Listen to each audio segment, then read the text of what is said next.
3일 동안 평안하셨습니까? 네. 오늘은 요한계시록 이제 16장 상반부 1절로 9절까지 본문 말씀으로 하나님의 진노의 일곱 대접, 하나님의 진노의 일곱 대접, The Seven Bowls of God's Wrath, 하나님의 진노의 일곱 대접, 이런 제목으로 하나님 말씀을 선포하고 함께 은혜 받고자 합니다. 하나님의 진노의 일곱 대접. 하나님의 진노를 담은 지금 대접이 하나님을 이 반역한 이 세상과 역사에 대해서 하나씩 쏟아지면서 이 하나님의 마지막 심판, 즉 종말 재앙이 전개되고 있습니다.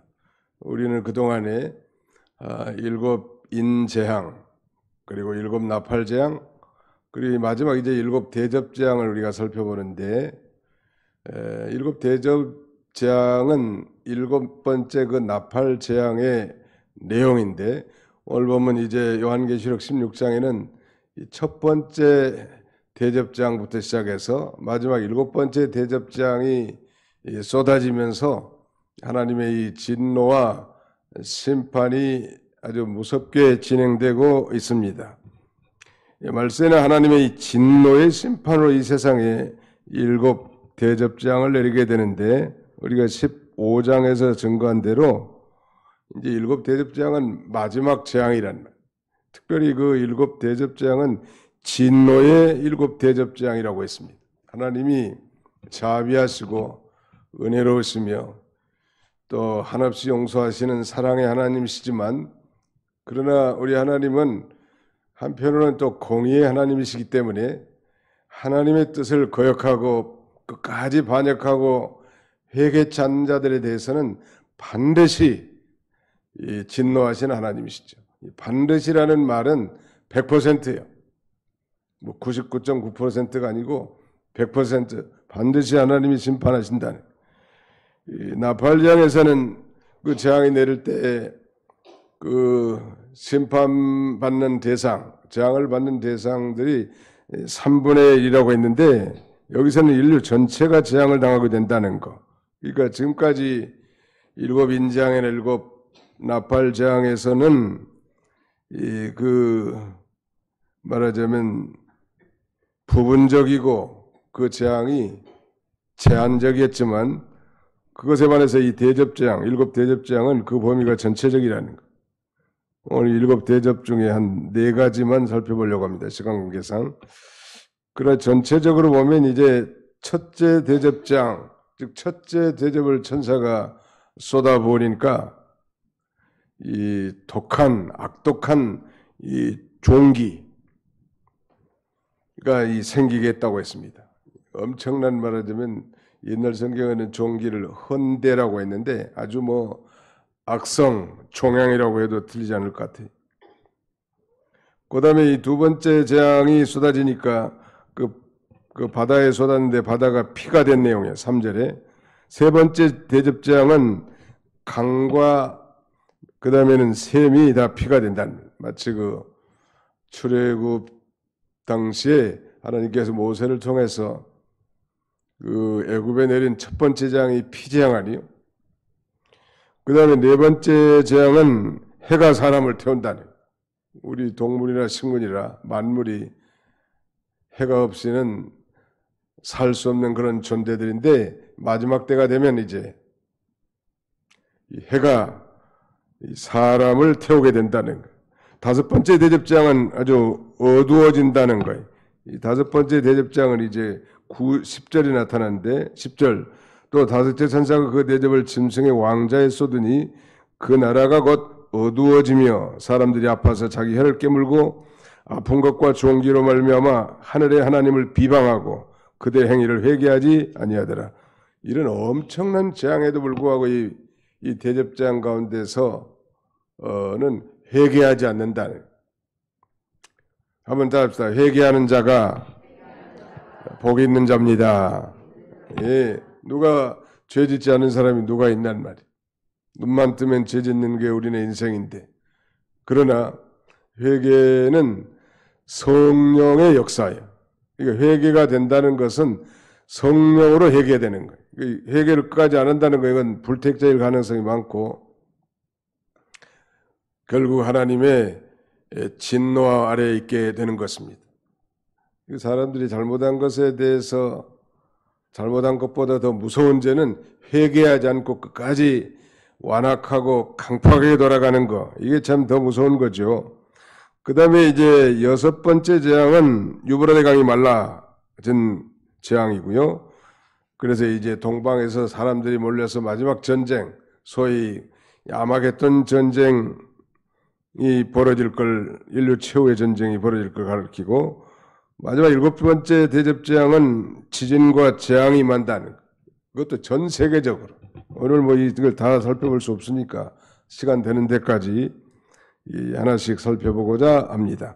첫 번째 대접재앙, 이건 독한 종기가 생기게 되는 것인데 1절과 2절을 다시 한번 같이 통독하겠습니다. 시작. 또 내가 들으니 성전에서 큰 음성이 나서 일곱 천사에게 말하되 너희는 가서 하나님의 진노의 일곱 대접을 땅에 쏟으라 하더라. 첫째 천사가 그 대접을 땅에 쏟음에 짐승의 표를 받은 사람들과 그 우상에게 경배하는 자들에게 악하고 독한 종기가 나더라. 악하고 독한 종기를 내리는 재앙이. 뭐 종기 끝까지 끝나가지고 뭐 고름 짜고 고약 바르든지 옛날에 그 이명래 고약만 붙이면 다 난다고 했는데 뭐 이게 대단한 뭐 재앙일까? 그런데 역사적으로 이 종기로 인해서 죽은 사람들이 많고 또 그 종기를 치료하는 이것이 그렇게 오래전 얘기가 아니라는 거. 아무튼 이 뭐 일종의 암도 악성 종양 아니요? 뇌 쪽으로 생기는 거 말이죠. 또 피부암도 있을 수 있고 아무튼 첫 번째 대접장, 이 대접의 어떤 내용물을 이렇게 들고 있다가 완전히 쏟아버린 것처럼 하나님의 이 진노의 대접을 완전히 쏟아서 이 세상을 심판하실 것을 가리키는 것입니다.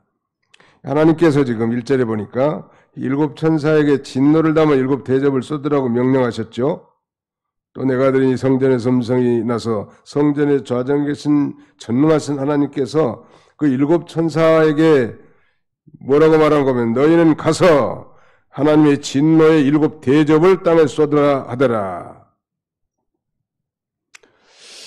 우리 성도들은 이 일곱 번째 나팔, 즉 마지막 나팔이 불리는 순간 모든 죽은 자들이 다시 부활하여 공중에서 주님을 영접하게 됩니다. 동시에 우리 살아남은 자도 신령한 몸으로 변화돼서 이제 공중으로 들림을 받게 되는데 이제 마지막 이 세상은 일곱 대접 재앙을 받게 되는 것이기 때문에 우리 구원받은 성도는 이미 하나님의 인침을 받은 자들은 이 일곱 대접 재앙을 면제해 주시는 거예요. 마태복음 24장에도 보면 그 환난을 경감해 주지 않으면 살아남을 자가 없다고 했습니다. 그래서 아마 이 일곱 대접 재앙을 하나님이 이 구원받은 자, 하나님의 인침을 받은 자는 이 면제해 주시는 거죠. 일곱 대접 재앙은 일곱 번째 나팔 재앙의 내용이라고 했는데 사실 요한계시록 11장 15절의 마지막 나팔이 불었지만 이제 16장에 나서 돼서야 하나님의 진노의 나팔, 대접재앙이 내리게 됩니다. 이 대접재앙, 대접이라는 게 그 옛날 그 사기 그릇 아니요? 대접, 보홀이라고 하는 영어로는 이 대접에 어떤 내용물이 들어있는데 그걸 완전히 쏟아버린 것처럼 그 내용물이 다 쏟아지는 것처럼 남김없이 하나님의 진노가 이제 남김없이 다 쏟아진 재앙을 가리키는. 하나님이 이 세상을 아름답게 창조하셨지만 인간이 범죄함으로 모든 게 다 이 하나님을 거스르게 나갔단 말. 그러나 거기 그치지 않고 하나님께서는 예수 그리스도를 보내주시고 믿는 자를 통하여 다시 하나님의 본 목적을 회복하고 하나님께 영광을 돌리게 하셨습니다. 그러나 이 궁극적으로는 이 세상을 열으신, 이 세상을 창조하신 하나님께서 이 세상을 반드시 이제 심판하신다는 말. 그래서 어느 사람이 심판받는가? 믿지 않는 사람. 요한복음 5장에 보면 내 말을 듣고 또 나 보내신 이를 믿는 자는 영생을 얻었고 심판에 이르지 아니하느니 사망에서 생명으로 옮겼느니라. 그러니까 예수를 진실로 믿는 사람은 이 영원한 생명을 얻었기 때문에 심판을 받지 않는 것이고, 그러므로 믿지 않는 자는 이미 심판을 받은 거예요. 저 영원한 지옥 형벌에 떨어질 수밖에 없는 것입니다. 이건 엄연한 사실이란. 히브리 9장 27절에는 한 번 죽는 것은 정해진 것이요 그 이후에는 무엇이 있으리라? 심판이 있으리라. 예수를 믿는 사람은 심판을 받아져 천국으로 들어가고, 믿지 않는 사람은 심판을 받아져 영원한 불못 지옥에 들어가게 된다는 말이에요. 이 대접재앙은 그러니까 회개할 기회를 주는 재앙이 아니고, 회개치 않는 자, 아니 그 짐승의 표를 받은 자들에게 멸망을 내리시는 그런 재앙이, 즉 적그리스도가 된 이 세상을 완전히 멸망시키는 재앙이라는 거예요. 마치 과거에 하나님께서 모세를 통해서 이스라엘 출애굽할 때 애굽에 내린 그런 재앙들을 연상시킵니다. 그때도 여섯 번째 재앙, 독종 재앙이 있었거든요. 같은 말이에요. 2절 한번 보실까요? 첫째 전사가 가서 그 대접을 땅에 소돔에 짐승의 표를 받은 사람들과 그 우상에게 경배하는 자들에게 악하고 독한 종기가 나더라. 이 첫째 대접의 재앙은 바로 짐승의 표를 받은 사람들과 그 우상에게 경배하는 자들에게 내리는 독한 종기, 악성 종양의 재앙이라는 말. 악하고 독한 종기. 오늘 찾아보니까 엘코스라고 하는데 이 단어는 아주 악하고 독한 종기, ugly and painful sores, 추하고 고통스러운 헌대, 종기라고 되어 있는데, 출애굽시의 그 독종재앙도 같은 단어가 쓰였고, 나병한 자의 종처라든지 히스기야 왕의 환부, 그리고 욥의 몸에 난 종처, 이게 다 이 엘코스라는 단어가 쓰였는데 어마어마한 무시무시한 종기라는 말. 누구에게는 악하고 독한 종기의 재앙이 임하게 됐어요?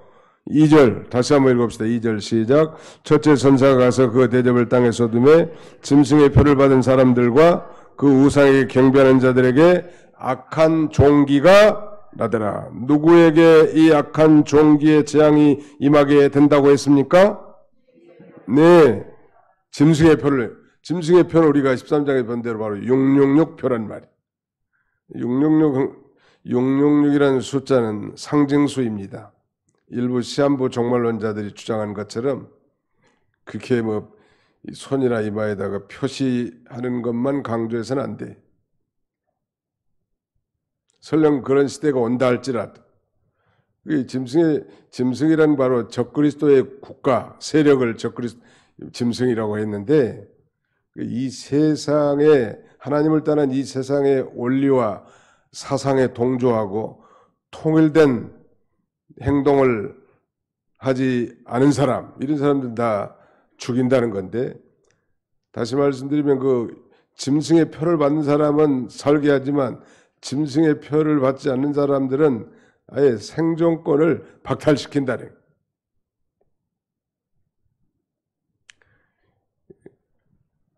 그래서 실제로 그러면 이 손등이나 이마에다가 무슨 베리칩 같은 것을 넣게 되겠는가? 미국에서 목회하는데 어디 시한부 종말론자인지 신천지인지 다녀온 사람들이 자꾸 질문하는 거예요. 목사님, 베리칩이 666표 아닙니까? 베리칩이 666표라고 성경에 나타난 곳이 한 군데도 없다. 666표는 짐승의 숫자고 인간의 숫자다. 그 인간이 그 영성은 다 빠져나가고 완전히 짐승화된 그런 상태, 사상과 생각과 윤리와 도덕이 다 없어지고 완전 짐승이 된 상태. 어떻게 보면 조직폭력배 사회에도 윤리와 도덕이 있는지 모르겠는데 그야말로 인성과 영성은 다 빠져나가고 완전한 짐승의 상태가 돼버리는 거. 물론 예수를 믿지 않는 사람들이 당하겠죠. 그래서 뭐 666표를 받아서 666표를 받은 사람은 지옥 간다고 말하는데 그게 바로 이 상징적인 숫자란 말. 그러면 예를 들어 예수 안 믿은 사람이 666표를 안 받았다고 그 사람이 천국 가는가? 천만의 말씀. 천국과 지옥은 신불신. 예수를 믿었느냐 믿지 않았느냐 거기에 달려 있는 거지. 무슨 666 그 베리칩을 받은 사람들은 뭐 지옥 가고 안 받은 사람은 천국 가고 그런 게 아니란 말이에요. 그런 걸 두려워하지 말고 날마다 진리와 영감으로 말미암은 은혜의 생수로 우리의 심령을 가득 채우고 하나님 중심, 하나님을 의식하면서 하나님 앞에 바로 사는 삶이. 오늘 말세가 돼가지고 교인들도 양심 안 쓰고 그저 자기 욕심대로 이기적인 자기 중심, 세상 중심, 육신 중심으로 완전히 기울어져가는 이런 시대인데 우리는 그러한 시대가 되면 될수록 더욱 하나님 앞에 가까이 나가는. 종종 그런 얘기 들으셨을 거예요. 아, 예수를 믿으니까 친구들이 다 없어졌다. 그 친구들이 술 친구, 담배 친구, 뭐 노름 친구 그런 친구들은 있을 수가 없죠. 왜 그들과 사상을 어떻게 우리가 공유하고 동조할 수 없잖아요. 예수 믿는 사람이. 우리가 연약해서 혹시 잘못을 저지를 수는 있다 할지라도 노골적으로 하나님을 대적하고 세상이 전부인 사람과 친구하기는 어렵단 말이에요. 친구라고 말할 수는 없죠. 뭐 지인 정도는 되겠지만. 아무튼 여기 분명히 그랬지 않습니까? 짐승의 표를 받은 사람들과 그 우상에 경배한 사람들, 요 사람들에게 하나님께서 이제 아마 후 3년 반 후라고 생각되는데 그때 엄청난 이 대접장이 쏟아지는데 이 대접장이 쏟아진과 동시에 이들에게 엄청난 악성 종양, 악성 종기가 아주 일어나게 될 것을 성경은 증거합니다. 뿐만 아니라 말하자면 악하고 독한 종기의 그 영적인 해석은 그거요. 이단 사상, 비진리, 다른 복음 이런 게 악사상이 종기 같은 악사상이라. 마지막 시대에 이 교회가 혼탕 잡탕이 돼가지고 어떤 교회는 보니까 교회가 거의 정치 집단이에요. 보니까 어떻게 그게 교회라고 말할 수 있을까? 우리 동조할 수 없어요. 그냥 인본주의적 그런 단체화 시켜놨단 말이에요. 그 악사상이 과거에 그 신신학, 해방신학 이런 사람들이 교회 안에 들어오고 노동운동, 건전한 노사활동은 우리가 권장할 만한 일이지만 이 노동자를 이 말하자면 사용자로부터 해방시키고 그들의 복지와 인권 그리고 이런 것들의 혜택을 주기 위해서 말하자면 도발하고 싸우는 것, 그 과격하게 이것은 우리 성경이 가르친 바가 아닙니다. 우리는 사용자에게 심지어는 까다로운 사용자라도 잘 순종해서 따라갈 사람들이지 그 사회 참여를 주장하는 그런 불효의 기독교들은 뭐 기도만 한다고 뭐가 다 되겠냐고 정부를 대항해서 싸워야지. 상당히 뭐 그럴 듯하지만 반드시 그런 게 아니라는. 우리가 정당한 우리의 의견을 표출할 수는 있겠으나 어떤 폭력도 우리가 용납할 수 없고 우리 기독교 사상은 오히려 핍박을 받고 고난을 받고 이 믿음의 길을 걸어가는 건데 아무튼 짐승의 표를 받은 사람 날마다 우리는 하나님의 말씀과 성령의 표를 인을 날마다 받아서 세상에 살지만 세상에 동화되지 않고 거룩한 하나님의 뜻을 실현하는 그런 저와 여러분들이 되어야 되겠습니다. 이 종기의 영적 의미는 그러니까 악한 사상이라고 했는데 우리 성경을 한 군데 찾아보겠습니다. 디모데후서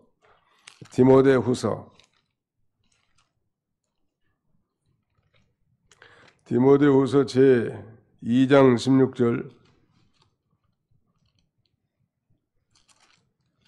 디모데후서 제 2장 16절로 17절 같이 한번 읽어보실까요? 시작. 망령되고 헛된 말을 버리라. 그들은 경건하지 아니하며 점점 나아가나니 그들의 말은 악성 종양이 퍼져나간 것 같은데 그 중에 후메네오와 빌레도가 있느니라.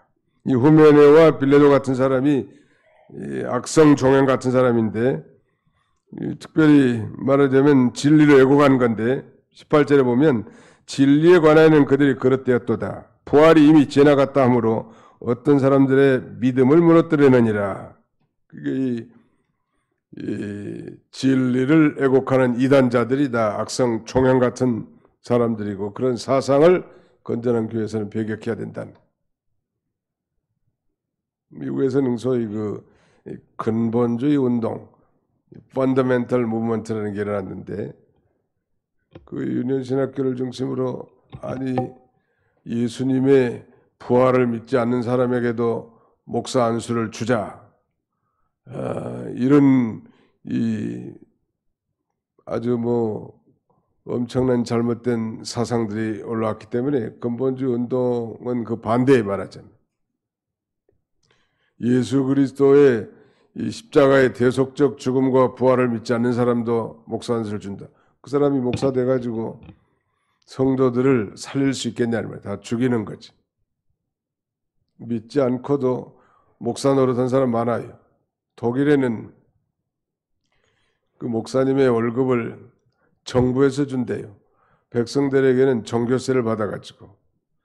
그래서 적당한 명예와 또 상당한 수준의 보수가 보장되기 때문에 중생하지도 않고 성령 받지도 않은 그저 지식만 좀 깨달은 사람이 강대상에 서서 목회자를 한 사람이 있다는 거예요. 저도 들은 얘기인데 옛날 김현봉 목사님은 죽은 어머니의 젖을 빨면 젖이 나온 것이 아니라 피가 나온다고 했습니다. 하나님의 말씀을 바로 배우고 바로 깨닫고 또 확실한 가운데 전에도 이게 어려운 일인데 그리고 그릇된 사상 이게 다 종야 악성 종기 같은 거예요. 마지막 세대가 될수록 이 교회까지도 이런 악사상들이 침투하게 된다는 것. 우리가 이걸 잘 분별해 나가야 되겠습니다. 두 번째 도접장은 이제 바다가 피가 되는 거예요. 16장 3절을 같이 읽습니다. 시작. 둘째 전사가 그 대접을 바다에 쏟음에 바다가 곧 죽은 자의 피같이 되니 바다 가운데 모든 생물이 죽더라. 둘째 대접장은 바다가 피가 돼서 모든 생물이 다 죽는 재앙이에요. 이 바다는 이 세상 열국을 상징합니다. 이 세상 열국이 이제 하나님의 심판을 받게 된다는 거예요. 지구에는 5대양이 있죠. 태평양, 대서양, 인도양 외에도 남빙양, 북빙양이 있단 말이에요. 그 전부 다 이제 피가 되면 우리가 어떻게 살겠어요? 일본의 그 동북부 후쿠시마 원전에서 원전 폐수, 정제된 원전 폐수를 지금 계속 바다에다 쏟아붓고 있는데 이제 또 뉴스가 잠잠해진 것 같습니다. 상당히. 해가 없다고 하는데 그 믿기 어려울 것 같아 내가 보기엔. 그것뿐만이겠어요. 각종 공장 폐수라든지 산업공단에서 나오는 생활하수 이런 것들이 얼마나 오염이 되겠는가 한번 생각해 보세요. 태평양 한가운데는 쓰레기, 빈병, 페트병, 그 다음에는 스티로폴 이런 것들이 아주 산을 이룰 만한 그런 그 지대가 있다는 거예요. 전부 둥둥 떠가지고 거기 몰려 있는 거예요, 지금. 앞으로는 그런 또 바다에서 나온 고기를 우리가 또 먹어야 되니 앞으로 점점점 살기 어려운 시대가 될 것 같습니다.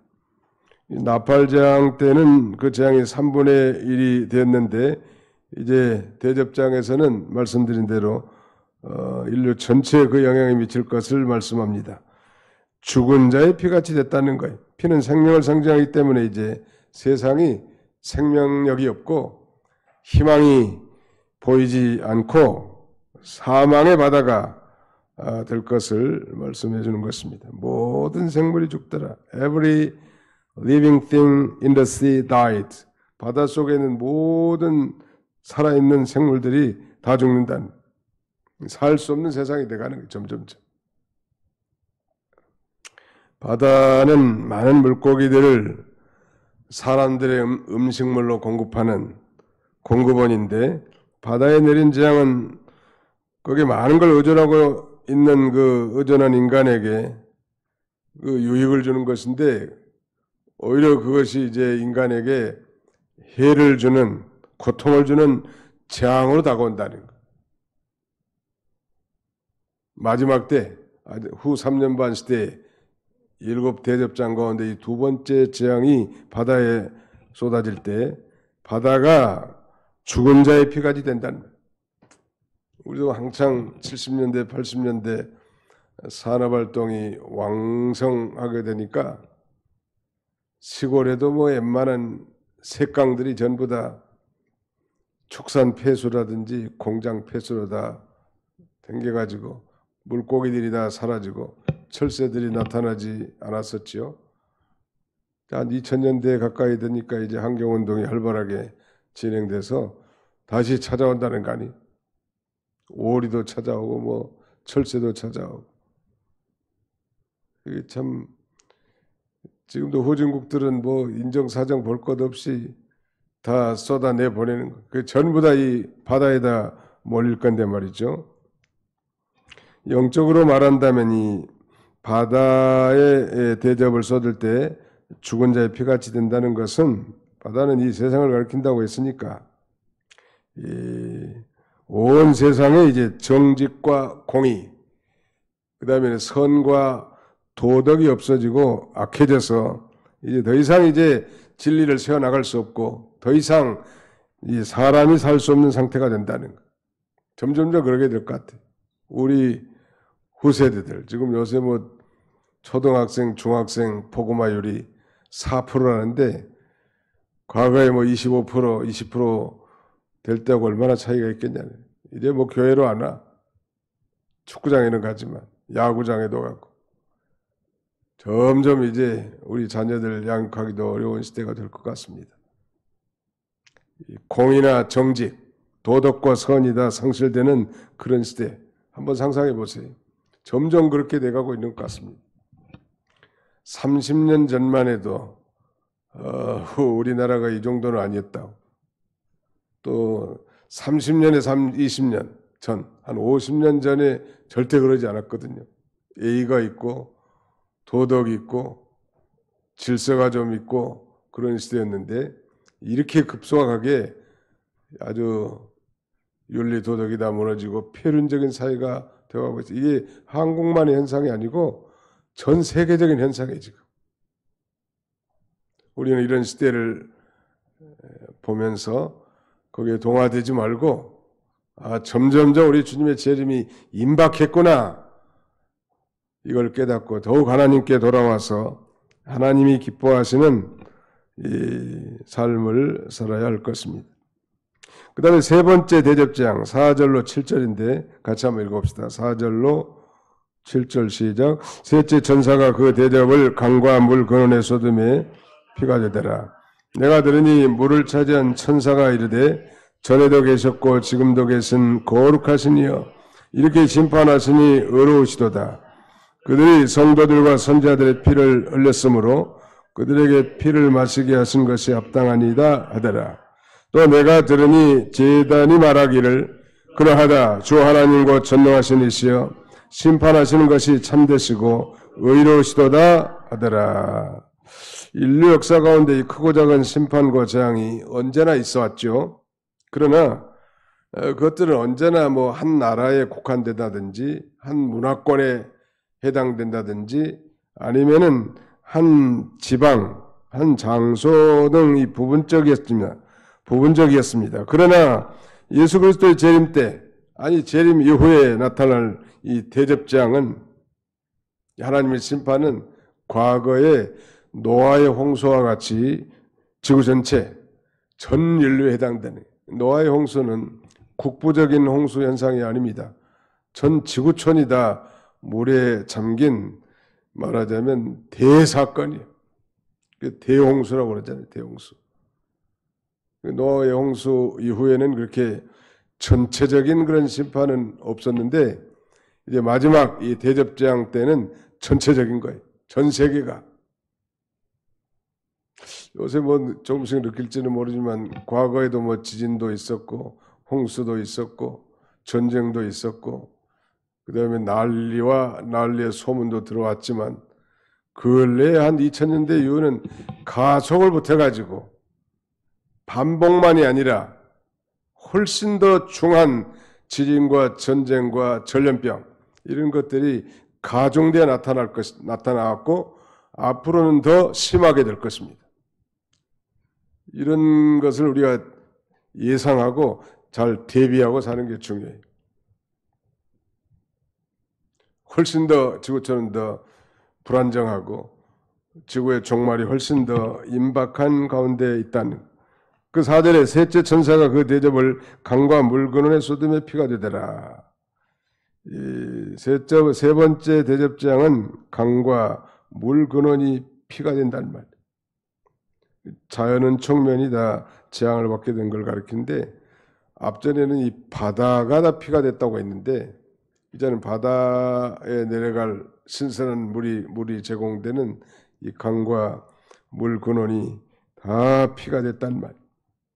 인간적인 행복의 근원이 되는 자연 만물과 물 근원에도 하나님께서 재앙을 내시겠다는 뜻입니다. 피가 됐다는 건 그야말로 세상의 심판을 받아서 아주 고통 가운데 빠지게 될까. 그것도 보통 고통이 아니라 사망의 고통, 죽음의 고통에 빠지게 될 걸 가리킵니다. 한번 상상해 보세요. 우리의 그 식수원들이 모두 피가 된다면 인간이 어떻게 살 수 있겠냐는 거예요. 실제로 우리 어려서는 다 뭐 샘물 먹었지 뭐 마트에서 뭐 물을 사다 먹는 것은 그야말로 봉이 김선달 얘기는 알지 물을 사 먹는 시대가 올 줄 어떻게 알았냐는 말이에요.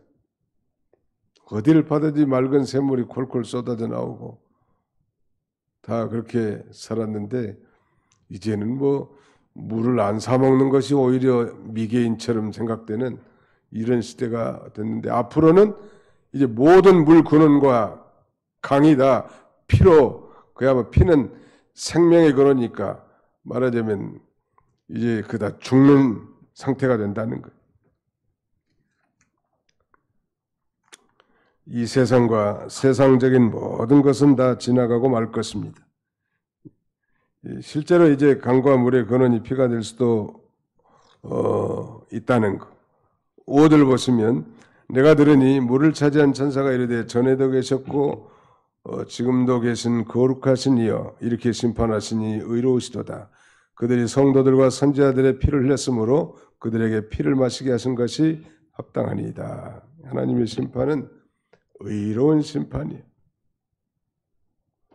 악한 사상을 쫓고 짐승의 표를 받아 우상에게 절하고 또 심지어는 성도와 수많은 선지자의 피를 흘린 자에게 심판을 내려 재앙을 받게 하는 것은 마땅하단 말이에요. 하나님께서는 반드시 행한 대로 보응하시는 하나님.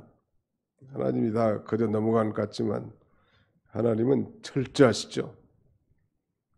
회개하지 않는 죄에 대해서 반드시 힐문하시는 하나님. 또 우리 성도들은 뭐 지옥 가는 심판을 받지 않겠지만 우리가 이 땅에서 범죄한 것들, 바로 하지 못한 것들, 양심 안 쓴 것들, 거짓말한 것들 이런 거 다 반드시 하나님이 그 대가를 치르게 하십니다. 반드시는 100%예요. 왜 그럴까?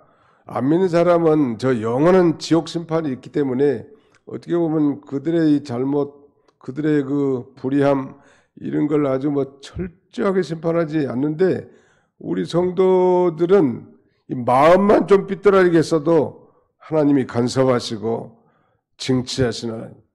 그때마다 우리는 하나님 앞에 나와서 자복하고 회개함으로 용서함을 받아야 돼. 또 성령님께서 참 신자라면 뭐 죄 하나, 뭐 양심 하나 안 쓴 거, 누구에게 거짓말한 거, 아니면 일처리를 바로 하지 못한 거, 이런 거가 있으면 참 성도는 잠이 안 오고, 그 다음에는 그 문제가 해결될 때까지는 양심의 평안함이 없어. 이게 택한 백성의 증거예요. 불택자는 뭐 죄를 짓고도 무슨 감각이 없고, 양심 어긴 건 밥 먹듯이 하고, 거짓말하는 건 아주 수도 셀 수도 없고. 근데 이 거짓의 아비가 누구냐면 마귀예요. 그래서 내가 혹시 거짓말한 것도 택한 백성 같으면 철저하게 회개하고 주님 진실한 삶을 살게 해 주시옵소서. 지금까지 거짓말한 죄를 다 용서해 주옵소서. 또 회개하면 하나님 또 불쌍히 여겨 주시는 거예요. 그러나 그 대가는 반드시 치러야 돼. 자기가 거짓말한다든지 바로 하지 못한 것에 대한 손해배상은 자기가 반드시 해야 하나님 용서해. 립서비스만 가지고 회개했다고 말할 수는 없는 거 아니에요? 하나님 앞에 바로 하지 못한 게 있으면 바로 하라는 말. 고치고 그래야 소망이 있지 않겠어요? 왜냐하면 우리는 천국 갈 사람들이니까. 하나님의 백성들이기 때문에 또 참 성도라면 과거에 혹시 잊어버렸을지라도 오래전에 뭐 좀 섭섭하게 했다든지 잘못한 거, 제대로 하지 못한 거. 그 저를 초대해 주신 분이 그 시골교회 우리 어머니가 다니시는 담임 목사님이신데 그 초대했는데 너무 그 인사도 제대로 못하고 사례를 제대로 못한 것 같아. 그 어머니한테 물어봐도 시원찮은 것 같고. 그래서 오랜 한 20년 지났는지 지난 다음에 집사람하고 찾아가서 아유 그때 참 죄송했습니다. 저를 이렇게 결혼 초대해주고 축복해 주셨는데 참 답례를 못해서 죄송합니다. 그래서 선물도 사고 봉투도 하나 준비해가지고 갖다 드리고 나니까 마음이 좀 편안하다. 그분은 뭐 받을 생각도 안 하고 다 잊어버렸겠지만 그 은혜를 받은 사람, 혜택을 받은 사람은 언제나 그런 마음이 저절로 떠오르는 거예요, 당연히. 그 은혜도 모르고 뭐 앞뒤도 모르고 자기밖에 모르고 이 자기중심, 이기주의 이것은 성도의 바른 자세가 아니라는 거예요. 혹시 다른 사람에게 말을 함부로 해가지고 그 사람이 상처받다든지 실족했다든지 교회를 안 나온다든지 그러면 그 철저하게 먼저 하나님 앞에 회개하고 그 사람을 찾아가서 사실대로 얘기하고 전에 내가 이렇게 했는데 참 죄송합니다. 얼마나 힘드셨고 상처받으셨냐. 이렇게라도 해서 해소하는 것이 중요합니다. 거기 16장 7절 마지막 16장 7절까지만 보겠습니다. 또 내가 들으니 제단이 말하기를 그러하다. 주 하나님과 전능하시여 심판하신 것이 참되시고 의로우시도다 하더라. 제단이 말하기를 그랬는데 제단은 순교자가 있는 것입니다. 6장 9절로 10절에 나와 있는데 바로 그 순교자가 있는 제단에서 순교자들이 탄원하면서 어느 때 우리를 신원해 주시겠습니까? 그랬는데 바로 지금 하잖아요. 순교자들의 기도에 응답으로 내린 공의의 심판이라는 말. 그러므로 그들의 의로운 심판을 지금 찬양하면서 주 하나님 곧 전능하신 이시여 심판하신 것이 참되시고 의로우시다. Lord God Almighty, true and just are your judgments. 당신의 심판이야말로 진실하시고 의로우십니다. 이렇게 말씀. 하나님은 심판의 하나님. 하나님 아버지 앞에 사는 삶을 살아야 합니다. 종종 제가 언급합니다만 중세 종교개혁자들의 모토 가운데는 코람 데오, 라틴어로 하나님 앞에서 데오는 하나님이라는 뜻이고 코람이라는 말은 before, 뭐뭐 앞에서 그런 말이죠. 하나님 앞에서 하는 삶. 또 한 가지는 me vidit Deus. 하나님께서 나를 보고 계신다. 한번 따라합시다. 하나님께서 나를 보고 계십니다. 하나님이 나를 보고 계신다는 걸 항상 그 생각하고 그 하나님을 의식하면서 하는 거예요. 우리가 종종 다 잊어버리기도 잘하지만 늘 하나님을 의식한 사람은 그래도 좀 다를 거 아니에요. 하나님이 지금 나를 보고 계시고 내 모든 상태를 알고 계시고 또 그 문제를 다 해결해 줄 수 있는 능력을 갖고 계시고 또 심판하실 하나님이라는 사실을 믿는다면 좀 더 하나님이 기뻐한 삶을 우리가 살아갈 수 있을 것입니다. 아무튼 이 7 대접재앙 감사하게도 우리 구원받은 하나님의 자녀들 택한 백성들에게는 이 환난을 경감해 준다고 했는데 이걸 경감받지 못한다면 이걸 감당할 수 없다는 게 아무라도 참으로 은혜죠. 7번째 대접재앙은 결코 회개를 촉구하는 것이 아니라 회개의 기간이 다 지나간 이 세상을 완전 심판하실 진노의 심판이라는, 우리가 여기서 해방된 걸 감사하고 혹시라도 남에게 말 잘못한 거, 양심 안 쓴 거, 거짓말한 거 하나님 앞에서 철저하게 회개하고 진실하고 거룩하고 의롭게 살아가는 우리 모든 성도들이 다 되시기를 주님의 이름으로 축원합니다. 기도합시다. 하나님 아버지 감사합니다. 만물의 마지막이 가까웠으니 너희는 정신을 차리고 깨어 기도하라고 말씀하신 주님. 점점점 시대가 가면 갈수록 윤리와 도덕이 다 타락하고 인성과 영성은 다 빠져나가고 사람들이 다 짐승과 같이 다 자기 먹을 것, 입을 것, 이런 것들 마실 것만 생각하면서 육신 중심으로 살아가는 육체 덩어리가 다 돼가고 있는 이런 시대에 이제 마지막 이제 우리 주님의 7번째 나팔이 불어지는 순간 우리는 그 위대한 성도의 그 부활에 참여한 반면에 믿지 않은 악한 자들, 짐승의 표를 받고 우상에게 경배하는 자들은 하나님이 다 모조리 다 심판하여 이 세상을 정결케 할 것을 분명히 믿사오니 자비로우신 아버지, 우리가 심판을 면한 자답게 거룩한 하나님의 자녀들답게 이제 살아갈 수 있도록 성령님께서 우리 앞길을 친히 인도해 주시기를 간절히 바라옵곤합니다. 남은 주간도 그 살아계신 하나님, 그 하나님을 의식하면서